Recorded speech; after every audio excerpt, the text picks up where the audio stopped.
18. ¿Piensas que sabe que venimos? Pregunté, y mi voz no me resultó familiar en ese viento. Yo seguía mentalmente en aquella pequeña habitación, como si no hubiera escape de ella, como si el denso bosque no existiera. Creo que temblé, y luego sentí que la mano de Claudia tocaba con mucha suavidad la mía. Los pinos delgados silbaban detrás de ella, y el fragor de las hojas se hizo mayor, como si una gran boca chupase la brisa y comenzase un remolino. La enterrarán en ese cementerio. ¿Es eso lo que harán? Una iglesia. Susurré. Si yo tuviera tu tamaño, dijo Claudia, y si tú tuvieras mi corazón. Oh, Luis. Y entonces inclinó su cabeza, y era tal su actitud, la de un vampiro a punto de morder, que me aparté de ella, pero sus labios solo se apretaron suavemente contra los míos. Encontraron una parte donde aspirar el aliento y dejar luego que pasara a mí cuando mis brazos la abrazaron. Déjame guiarte, me rogó. Ya no es posible volverse. Llévame en tus brazos y bajemos por el camino. Pero me pareció una eternidad estar allí sentado, sintiendo sus labios en mi cara y en mis párpados. Luego se movió, y de improviso, la suavidad de su pequeño cuerpo se alejó de mí.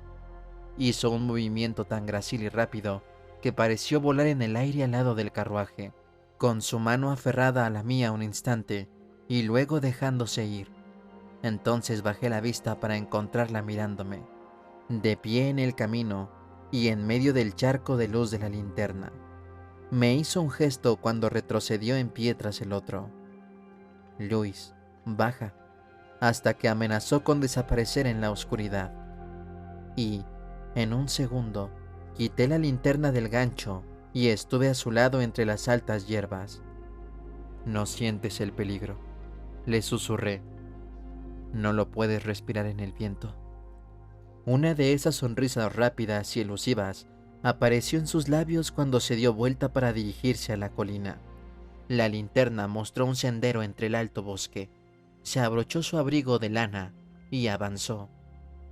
Espera un momento. El miedo es tu enemigo, me contestó, pero no se detuvo.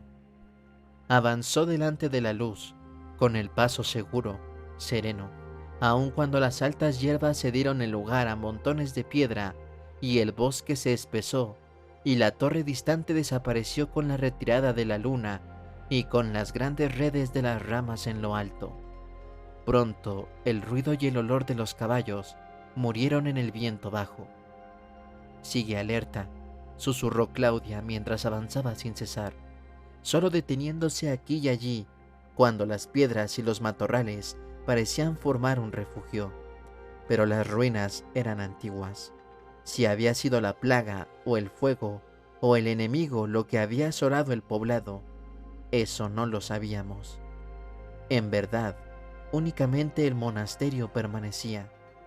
Entonces algo resonó en la oscuridad, y fue como el viento en las hojas, pero era algo distinto. Vi que se crispaba la espalda de Claudia. Vi el relámpago de su blancura cuando aminoró el paso, y supe que era el agua abriéndose paso lentamente por la montaña. Y la vi allí delante, una cascada recta e iluminada por la luna que caía en una laguna burbujeante. Claudia apareció en el resplandor de la cascada, y su mano se aferró a una raíz en la tierra húmeda, y entonces la vi escalar aquel risco. Sus brazos temblaban ligeramente, sus pequeñas botas oscilaban, luego se afirmaba en la tierra, luego subían nuevamente. El agua estaba fría, de modo que el aire era fragante. Descansé un momento. Nada se movió a mi alrededor en el bosque. Escuché, separando quedamente el sonido del agua del sonido de las hojas, pero nada se movía. Y entonces, poco a poco, y como un frío que me subió por los brazos y la garganta para llegar finalmente a la cara, caí en la cuenta de que la noche era demasiado desolada, demasiado exánime. Era como si los pájaros evitaran aquel lugar. Lo mismo parecía suceder con la mirada de criaturas que tendrían que haber estado a la orilla del agua. Pero Claudia, allá encima, necesitaba la linterna y su abrigo me rozó la cara. La levanté de modo que ella apareció de golpe en la luz, como un querubín fantasmagórico.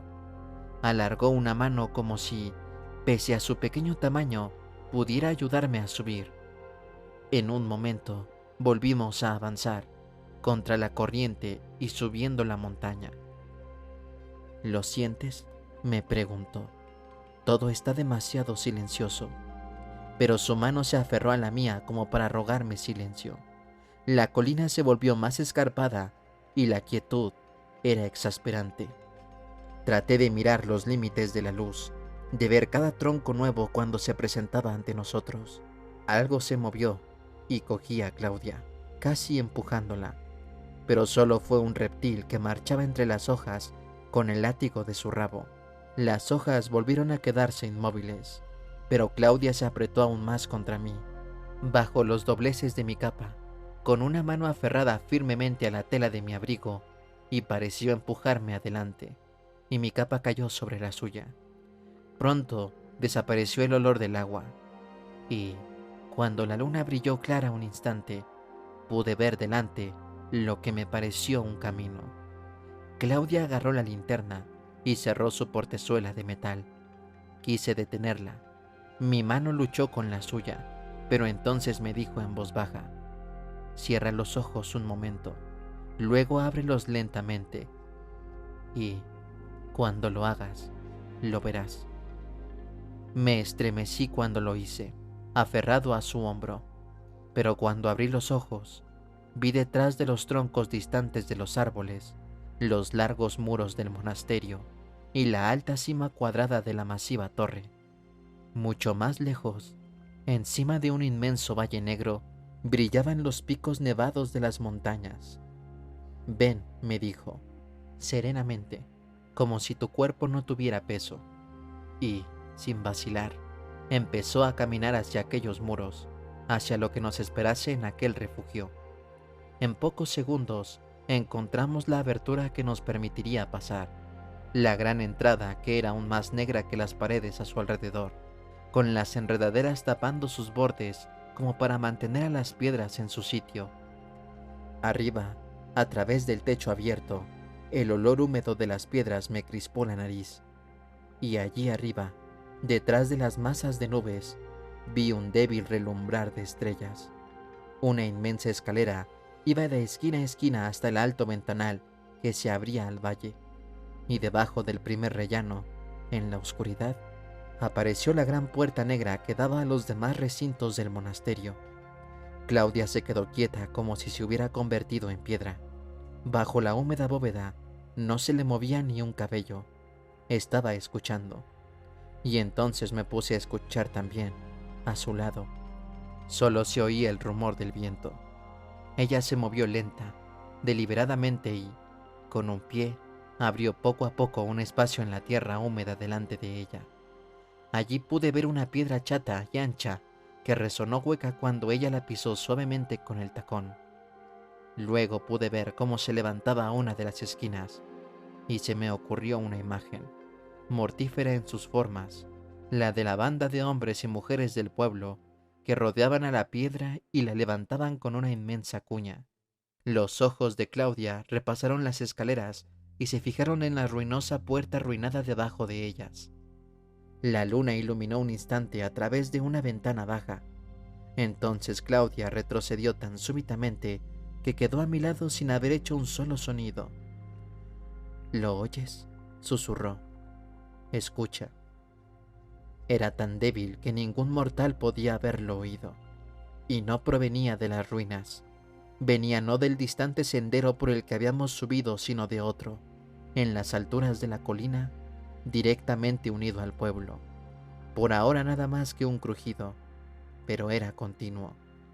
Entonces, lentamente, se pudo distinguir el redondo apisonar de unos pasos.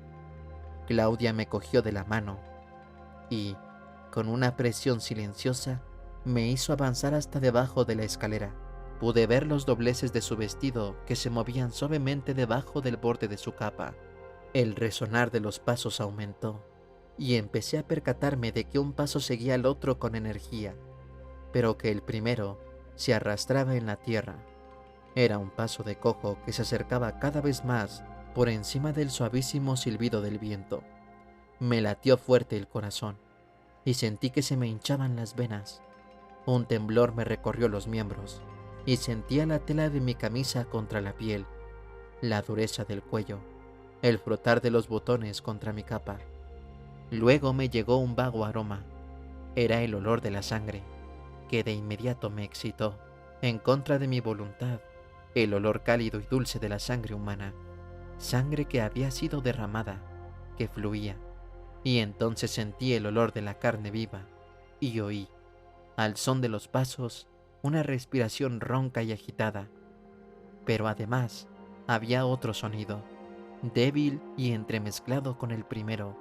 A medida que los pasos se acercaban a los muros, el sonido de la respiración dificultosa de otra criatura. Y pude oír el corazón de esa criatura, latiendo de forma irregular, un latido temeroso, pero debajo había otro corazón, un corazón que latía cada vez más sonoro, un corazón tan fuerte como el mío. Entonces, en el tupido sendero por el que habíamos venido, lo vi. Su hombro inmenso apareció primero, y luego un brazo largo y caído, los dedos curvos de su mano. Entonces vi su cabeza. Sobre el otro hombro cargaba un cuerpo. En la puerta rota se enderezó, cambió de posición su carga y miró directamente a la oscuridad, hacia nosotros. Todos los músculos se me pusieron como de acero cuando lo miré. Vi el contorno de su cabeza contra el cielo, pero ninguna de sus facciones era visible, salvo el pequeño brillo de luna en los ojos, como si fueran fragmentos de vidrio. Entonces vi el brillo de los botones y oí el ruido cuando movió el brazo libre, y una de sus largas piernas avanzó y se metió en la torre, directamente hacia nosotros. Me aferré a Claudia, listo para ponerla detrás de mí en un segundo, para salir a su encuentro. Pero entonces vi, perplejo, que sus ojos no me veían como yo los veía, y que caminaba luchando contra el peso de su carga. La luna cayó sobre su cabeza gacha, sobre una masa de negros cabellos cerosos y la manga negra de su abrigo. Vi algo extraño en ese abrigo. La solapa estaba rota y la manga parecía descosida. Casi me imaginé que le podía ver la piel a través del hombro. Entonces se movió el ser humano que tenía en sus brazos y gimió de forma lastimera. La figura se detuvo un momento y pareció golpear con la mano al humano. Y en ese momento salí de mi escondrijo y fui a su encuentro. No pronuncié una sola palabra. No conocía ninguna que pudiera decir. Solo supe que me movía a la luz de la luna y que su cabeza oscura y cerosa dio un respingo y que le vi los ojos. Durante un instante me miró y vi la luz que brillaba en esos ojos y que alumbró los dos largos dientes caninos. Un ronco giro estrangulado pareció elevarse de las profundidades de su garganta y, por un segundo, pensé que era la mía. El humano cayó sobre las piedras y se le escapó un agudo gemido de los labios. El vampiro se arrojó contra mí y su grito estrangulado subió de volumen a medida que un olor fétido llegaba a mis fosas nasales y unos dedos como garras se hundían en la piel de mi capa. Me caí hacia atrás y me golpeé la cabeza contra el muro. Mis manos le buscaron la cabeza y se aferraron a la masa de mugre enredada que era su cabello. De inmediato se le rasgó la tela podrida de su ropa, pero el brazo que me tenía agarrado era como el acero, y cuando traté de tirar la cabeza hacia atrás, sentí que sus colmillos me tocaban la garganta. Claudia gritó detrás de él. Algo lo golpeó fuertemente en la cabeza, y él se detuvo súbitamente, y entonces volvió a ser golpeado. Se dio la vuelta como para lanzar un golpe, y entonces le arrojé un puñetazo con toda la fuerza de la que fui capaz. Nuevamente una piedra cayó sobre él, y yo arrojé todo mi peso contra él y su pierna coja. Recuerdo haberle golpeado la cabeza una y otra vez, que mis dedos tiraban de aquel cabello hediondo hasta las raíces, y que sus colmillos se proyectaban hacia mí. Sus manos me magullaban y arañaban. Rodamos hasta que quedó debajo de mí, y la luna brilló sobre su rostro. Me percaté, pese a mi respiración frenética y agitada, de lo que tenía entre mis manos. Los dos ojos enormes eran solo dos agujeros vacíos, y su nariz estaba hecha por dos pozos pequeños y horribles.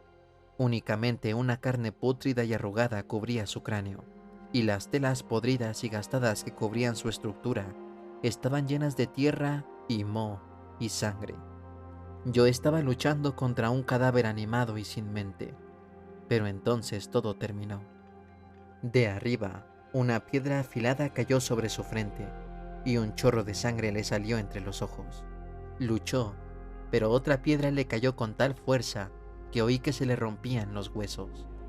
La sangre manó debajo de su pelo, manchando las piedras y la hierba.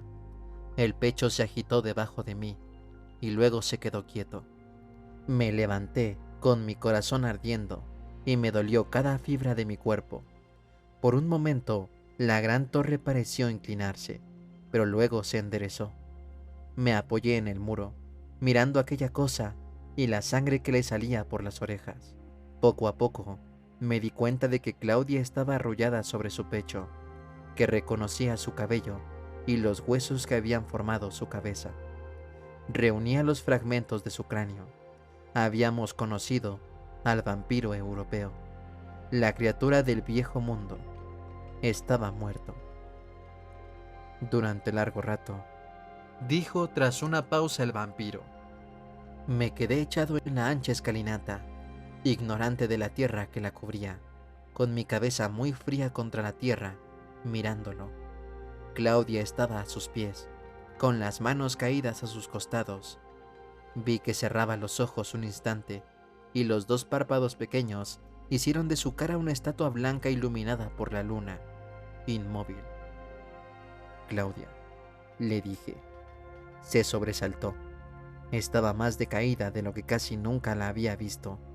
Señaló al humano que yacía en el suelo de la torre, cerca del muro.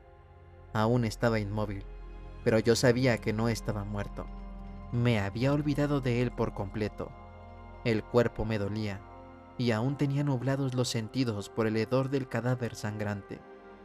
Pero entonces vi al hombre, y en una parte de mi cabeza supe lo que le deparaba el destino, y no me importó.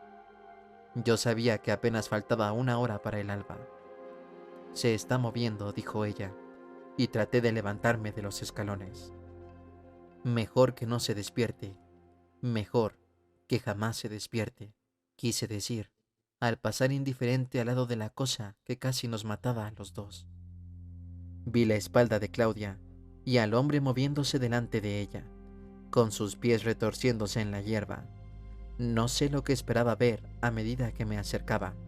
Qué campesino o granjero aterrorizado, qué individuo miserable era aquel, que ya había visto el rostro de esa cosa que lo había traído aquí. Y, por un momento, no me di cuenta de quién estaba allí, hasta que vi que se trataba de Morgan, cuya pálida cara mostraba ahora la luna, así como las marcas del vampiro en la garganta, y los ojos azules mirando mudos e inexpresivos. De repente, se abrieron mucho más cuando me acerqué. Luis, susurró atónito, moviendo los labios como si trataran de formar palabras, pero no pudieran. Luis, dijo de nuevo, y entonces vi que sonreía. Un sonido seco y ronco salió de su garganta cuando luchó por ponerse de rodillas y extendió una mano en mi dirección. Su rostro blanco y contorsionado se estiró cuando el sonido se apagó en su garganta y sacudió la cabeza con desesperación. Su cabello pelirrojo revuelto se le cayó por encima de los ojos. Me di vuelta y me alejé corriendo. Claudia salió como un rayo detrás de mí y me agarró de un brazo. ¿Acaso no ves el color del cielo?, me susurró. Morgan cayó hacia adelante, detrás de ella. Luis, me llamó de nuevo, y la luz brilló en sus ojos. Parecía ciego a las ruinas, ciego a la noche. ciego a todo salvo a un rostro que él reconocía, esa única palabra que podían pronunciar sus labios. Me llevé las manos a los oídos, alejándome de él. Tenía la mano ensangrentada cuando la levantó. Pude oler y ver su sangre, y Claudia también lo hizo. Rápidamente, ella cayó sobre él, empujándolo contra las piedras, con sus dedos blancos moviéndose por su cabello. Sus manos temblorosas buscaron en la oscuridad la cara de Claudia, y súbitamente, él empezó a acariciarle los rubios rizos. Ella le hundió los dientes, y él bajó las manos indefensas. Yo estaba en el borde del bosque cuando ella me alcanzó. «Debes ir con él y chuparle la sangre», me ordenó. Yo podía oler la sangre en sus labios, ver el calor en sus mejillas. Su puño me quemó con su contacto, pero no me moví. «Escúchame, Luis», dijo ella con la voz desesperada y furiosa. «Te lo dejé, pero se está muriendo. No nos queda tiempo». Me la eché en los brazos y comencé el largo descenso. No había ninguna necesidad de precauciones, ninguna necesidad de cuidarse. No nos esperaba ningún fantasma sobrenatural. La puerta a los secretos del este de Europa estaba cerrada para nosotros. Caminé en la oscuridad hacia el camino. «Me vas a escuchar», gritó ella, pero yo seguía adelante, aunque sus manos se aferraban a mi abrigo, a mi pelo. «Mira el cielo, ¿acaso no lo ves?». Ella sollozaba contra mi pecho, y yo crucé corriendo el riachuelo de aguas heladas, y corrí a la búsqueda de la linterna en el camino. El cielo estaba azul cuando encontré el carruaje. «Dame el crucifijo», le grité a Claudia cuando hice restallar el látigo. «Solo podemos ir a un sitio». Ella se apretó a mí cuando el carruaje se balanceó y se encaminó al poblado. Sentí una sensación inolvidable al ver la bruma que se levantaba entre los oscuros árboles pardos. El aire era puro y los pájaros habían comenzado a cantar. Era como si estuviera por asomar el sol, pero no importó. Sabía que aún no aparecería, que aún teníamos tiempo. Fue una sensación maravillosa, tranquilizadora. Las heridas y los rasguños me hacían arder la piel y mi corazón me dolía de hambre, pero mi cabeza estaba estupendamente liviana, hasta que vi las formas grises de la posada y la torre de la iglesia. Estaban demasiado claras y las estrellas estaban desapareciendo rápidamente. En un momento ya estaba golpeando a la puerta de la posada. Cuando se abrió, me tapé bien la cara con la capa y metí a Claudia entre mis ropas. «Su poblado está libre de vampiros», le dije a la mujer, que me miró atónita. Yo tenía en la mano el crucifijo que ella me había dado. «Gracias a Dios que está muerto. Encontrarán sus restos en la torre. Encontrarán sus restos en la torre.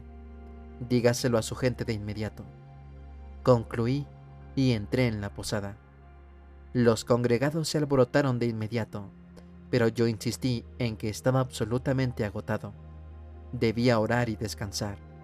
Ellos tenían que buscar mi baúl en el carruaje y traerlo a una habitación decente donde pudiera dormir. Pero iba a llegar un mensaje para mí del obispo de Varna, y para ello, y únicamente para ello, podían entonces despertarme. «Díganle al mensajero cuando llegue que el vampiro ha muerto, y entonces denle comida y bebida y hagan que me espere», les dije. La mujer hizo la señal de la cruz. «Comprenda», le dije cuando empecé a subir las escaleras, que no les podía revelar mi misión hasta que el vampiro... «Sí, sí», me dijo, «pero usted es un sacerdote». La niña... «No, solo soy un experto en estas cosas. El demonio no puede competir conmigo», le dije. Me detuve. La puerta de la pequeña habitación estaba abierta de par en par, y sobre la mesa de roble solo habría un mantel blanco. «Su amigo», me dijo,